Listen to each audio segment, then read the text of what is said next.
I started thinking about this, of course, as I was struggling trying to figure all this stuff out, all the little new devices I'm trying to work with.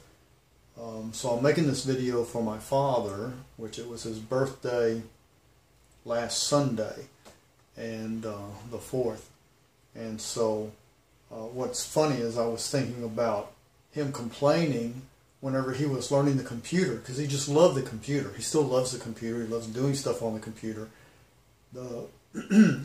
He always complained, oh, I was born 30 years too early. And it's hilarious because that was 30 years ago that I'm thinking about this. And as I struggle with all this new technology, this is the Arduino IDE, which uses C programming language, a pseudo C, or I don't know what to call it. It's a type of C. And then I've got the web pages, which requires HTML, PHP, and everything else you can imagine. It's another story. Okay, and I want to show pieces now. This is going to be a little more tricky. Let me go this way. Let me not go this way. This is a Arduino Nano. This is a microcomputer. Whenever I graduated out of tech school, we were using these little computers, and they ran on what was a Z80 chip, a 8080, like an 8080. I think it had extended functions. I can't remember exactly. But I was looking at the schematic and I thought, oh, I can build one of these. And I priced all the pieces to build one, and it was $100, you know. And it was so simple, because all you could do was input hexadecimal to program it, and all it would do is light up lights. I mean, that's all you could do. There wasn't anything else to do with the thing. I mean, you can modify it. I'll get to that in a minute. But this little chip here, this little tiny chip right there, is the microcomputer for this, and I guarantee it's more powerful. And there is maybe it has flash memory built in. There's not flash memory on the board, or maybe it's on the bottom, I don't know. But it has more memory on it than, and I'm sure this is, I can't say if that was more powerful than my first computer, which was an 8080 with a CGA monitor. But, okay, so what we've got here, I want you to see the little clock. See it ticking? It's a little analog clock. It's not analog. It is an analog display. This here is a real-time clock. That's a giant battery. You don't even see the clock. All you see is the battery. The clock's on the other side, on the underside. This is an OLED display. It's 128 by 64 pixels. And OLED, organic LED, I still haven't figured that out. Next to it is a BME 280, which is a temperature, humidity, barometric pressure, and it has an altimeter on it, which I don't have displayed on here, but you can see. Maybe you can see. I can't see if you can see. If I hold it still, you can see I have it, the weather displayed on the side, and even the day of the week, if it's correct. Friday the 9th. Yep, it's correct. And this is connected. I've just got it. I usually run this off of a battery pack, little 5-volt battery pack. I'm getting ready to do some programming and mucking around with it to change it up and mess around with it. I just love the Arduinos. It was another thing that I avoided whenever I had a project in mind and I wanted to do something, and I saw the Arduino and I said, no, I'm not going to use the Arduino. Now I'm neck deep in them. I have them everywhere. I use the Arduino IDE like crazy for everything I do. Those guys are great. I hope they're doing very well. Everything I buy is clones or knockoffs or something. Here's another really crazy device. ESP 8266. This model is a 12E. It's pretty big. You see the cover there is covering the wireless module, but right above it there's a little antenna. And this is internet connected. Right now I have it powered by my laptop just to show you right now. And it is running, it's a web server. It's running a web page, and I've got it accessed right here on my computer. I don't know if you can even see anything on my little laptop here. I've got 6 general purpose input-output ports, GPIOs. I've got 6 of them attached. The reason I like this package is because it has so many pins accessible to it. It even has a, nope, I'm going to start talking about what I don't know, because the Nano has, well, I forget how many, 13 or 14 GPIOs available, and it also, on top of that, has 8 analog input outputs, which you can read analog inputs, which I haven't ventured into that yet. So there's just too much to do with these things. So this one has a slew of digital input outputs available.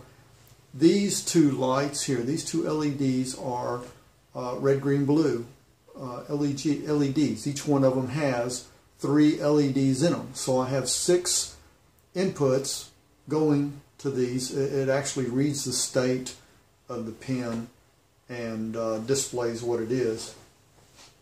And it's wireless. I have my URL up here at the top. It's connected to my router, and so I can see it. I have to be within the local area network to see it. But you can see I can turn on my different color LEDs. That's the 3 on that one, and then the 3 on the other one. It's a little bit darker, it looks better. So then I'll turn off one and make it that color, turn off the other one, make it that color. Then we're going to go to green. I said we're going to go to green. No, we're going to red. And red. I didn't turn it off, did I? There it is. Try it again. It's being kind of slow. So we got 2 red ones. There's a green one.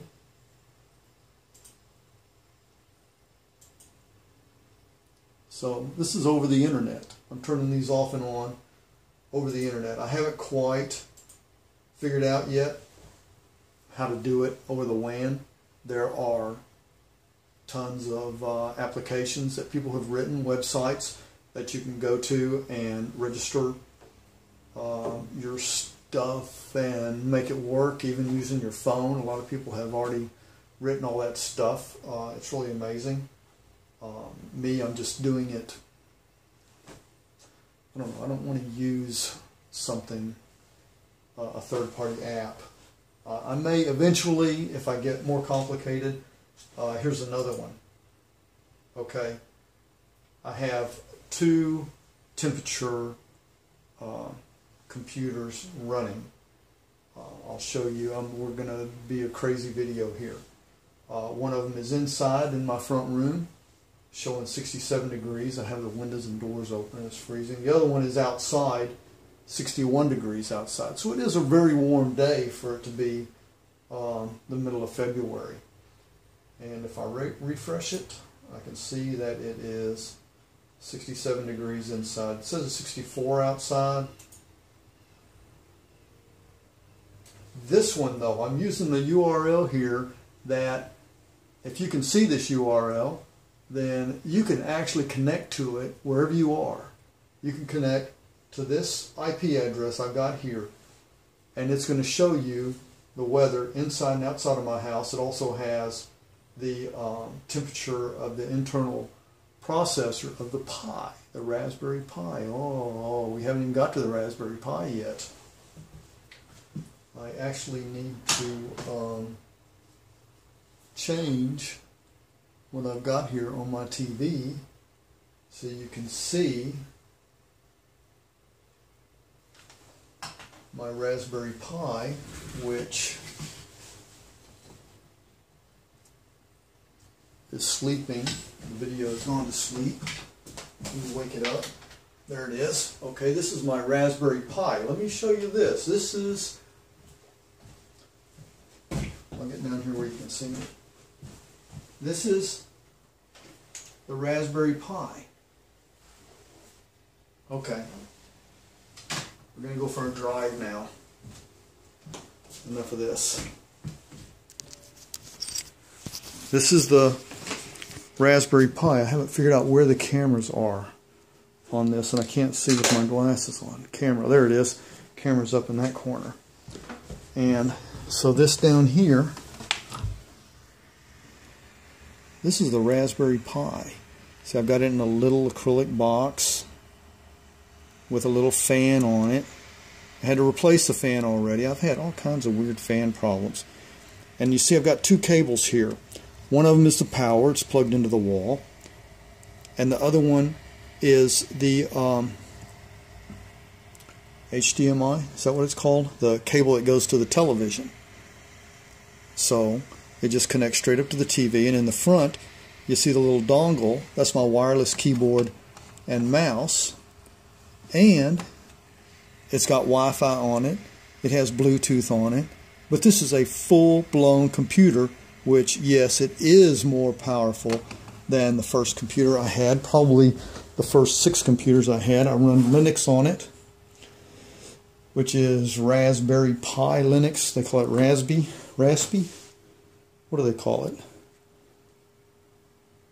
I don't know. I've gone blank. I can't remember anything anymore.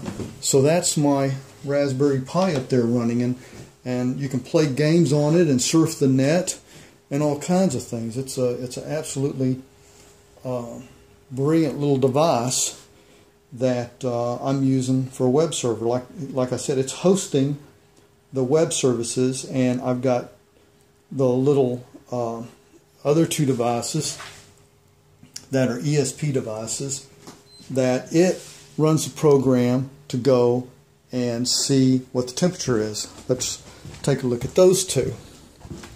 In here we have the one in the front room, which is an ESP 8266 with a little DHT11 thermometer on it, temperature input, the humidity, and that's all I've got. Oh, you see the little silver box on there? That's the wireless. So this one is actually a web server, and it's running a web page, and you can see it if you just look at this. This has one IP, and it's connected to my router with a password and everything. Now we're going to go outside.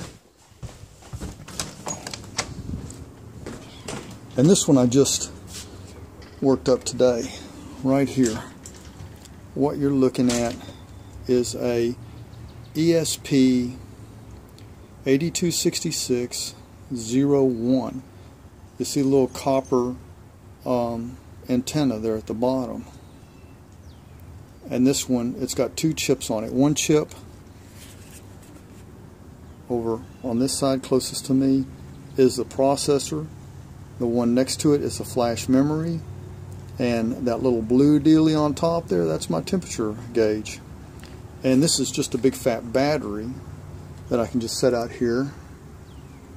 It's got 3 dots on it. I've been running it. I left it out here for a couple of days running. I just connected this one up, got it off freed up my proto board. But look at that, the size of that. Just a little tiny thing. You can put it anywhere. And so I'm going to set it out here, and so I can monitor the temperature outside, and I can also look at my thermometer and see if it's actually accurate, which I checked a while ago, and it is. So this is this little teeny weeny computer here. Remember that one. We're going to go look at another one here. back into the, call it the shop or workroom, whatever you want to call it. Let me see if I can put the camera back on. And maybe you couldn't see it before. You see the temperature and the temperature in Celsius, Fahrenheit, and I'm just displaying the humidity, not the barometric pressure. It's a little more humid, so I'll refresh it. I hope this is coming out good.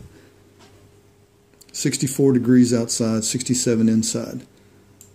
The 15 IP address, this is the one outside.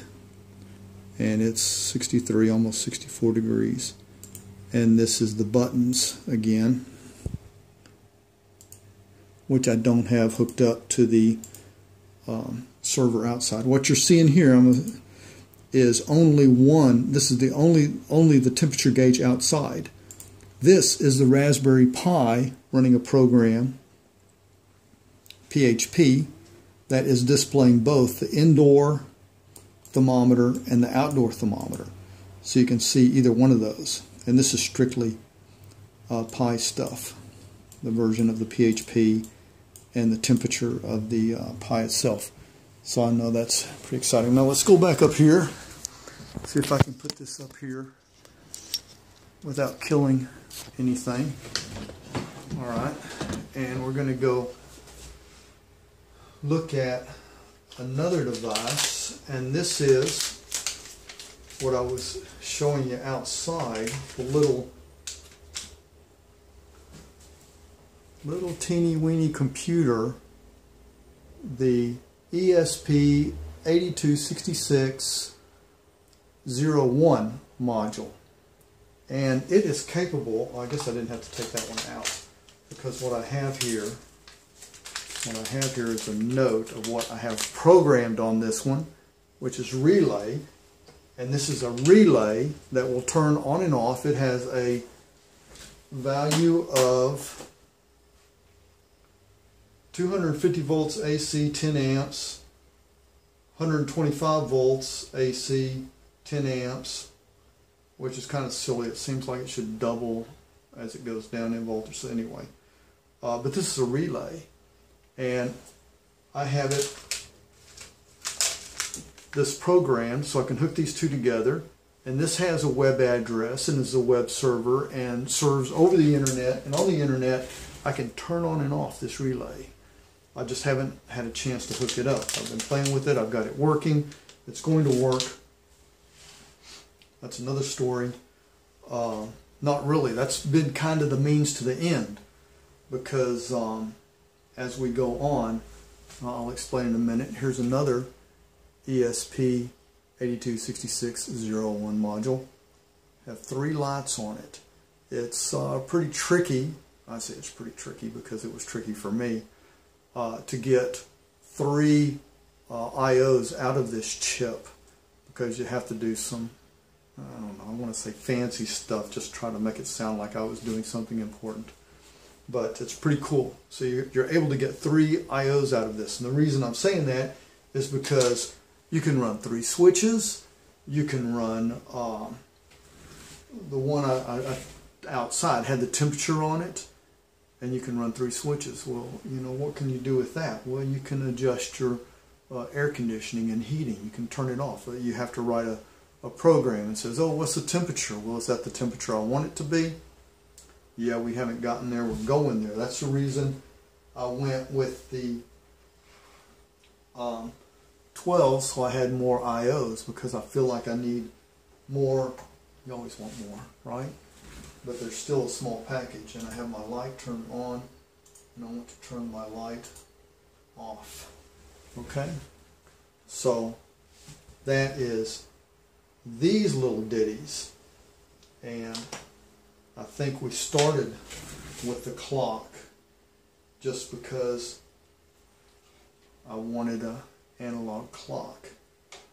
And there's another, it just goes on and on. It's just like I got interested in this, and it's just more and more and more and more and more you can do. There's so many people making videos and web pages and explaining how to do all this and their projects. And the weather seems to be the most prominent one. I don't think I've run across anybody actually building thermostats out of it yet. I don't know. I don't know why not. Maybe I just haven't searched on it. Cameras. Very popular with the Raspberry Pi. They make a smaller version, a tinier version. It's $10, and this is the whole point, the exponential factor. Things are getting exponentially smaller, they're getting exponentially cheaper, and they're getting exponentially faster. So it's just, I mean, the whole computer right there, it's just absolutely amazing. And this right here, little dot. My wife's sending me messages. This little dot right here is a it takes an input voltage of between 4.5 and 12 volts and converts it to 3.3. It is a regulator, a 3.3 regulator. Look at that tiny thing. I mean, just an itty bitty thing, and I have to use those on these. That one outside I had a different little device hooked to, so it's just on and on and on. This is the pinout that I drew up for the way I have this little device connected. This is